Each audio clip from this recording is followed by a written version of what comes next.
খাগড়াছড়িতে অত্যন্ত ভাবগাম্ভীর্য ও ধর্মীয় মর্যাদার মধ্য দিয়ে উদযাপিত হল শাসনারাক্ষিতা ভিক্ষু সংঘের মহামান্য সংঘরাজ ভদন্ত চাইন্দা মেজু মহাথেরো মহোদয়ের পবিত্র ভিক্ষুত্ব জীবনের ৪০ বর্ষাপূর্তি। দিনব্যাপী আয়োজনে অনুষ্ঠিত হয়েছে প্রবজ্জা, উপসম্পদা ও মহাসংঘ দানানুষ্ঠান। ধর্মোদ্ধয় বৌদ্ধবিহার প্রাঙ্গণে হাজারো ধর্মপ্রাণ মানুষের উপস্থিতিতে উৎসব মুখর হয়ে ওঠে পুরো এলাকা। চলুন খাগড়াছড়ি জেলা প্রতিনিধি কেহলা চিং মারমার পাঠানো বিস্তারিত রিপোর্টে যাই।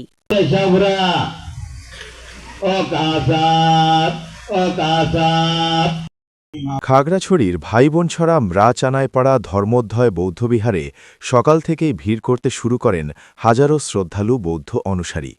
শাসনারাক্ষিতা ভিক্ষু সংঘের মহামান্য সংঘরাজ ভদন্ত চাইন্দা মেজু মহাথেরো মহাদয়ের পবিত্র ভিক্ষুত্ব জীবনের ৪০ বর্ষ পূর্তিকে কেন্দ্র করে সাজানো হয়েছিল বিশেষ আয়োজন।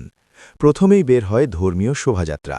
উৎসবের নান্দনিক সৌন্দর্য আর ধর্মীয় সুরে মুখরিত হয়ে ওঠে পুরো এলাকা। শোভাযাত্রা শেষে আগত ভক্তরা অংশ নেন পঞ্চশীল গ্রহণের মধ্য দিয়ে। অনুষ্ঠানের মূল মঞ্চে মহামান্য সংঘরাজ ভদন্ত চাইন্দা মেজু মহাথেরো দেশ ও জাতির কল্যাণ কামনায় বিশেষ প্রার্থনা করেন। বৌদ্ধ সম্প্রদায়ের জন্য এমন তাৎপর্যপূর্ণ দিনে তার উপদেশবাণী মনোযোগ দিয়ে শ্রবণ করেন উপস্থিত শ্রোতারা। বর্ষপূর্তিকে ঘিরে আয়োজন করা হয় প্রবজ্জা, উপসম্পদা এবং মহাসংঘ দানানুষ্ঠান।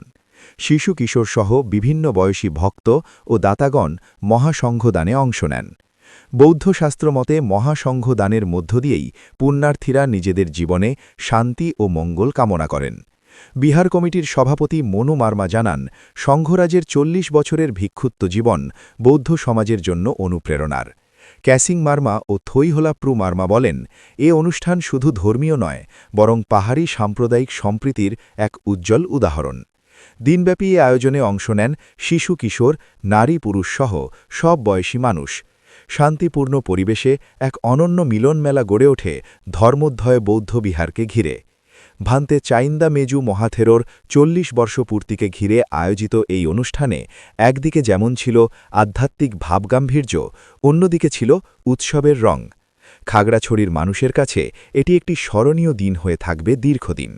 কেহলা চিং মারমা, TV9 বাংলা, খাগড়াছড়ি। খাগড়াছড়ি থেকে কেহলা চিং মারমার পাঠানো রিপোর্ট দেখলেন। এমন আরও সংবাদ ও আপডেট পেতে চোখ রাখুন TV9 বাংলায়।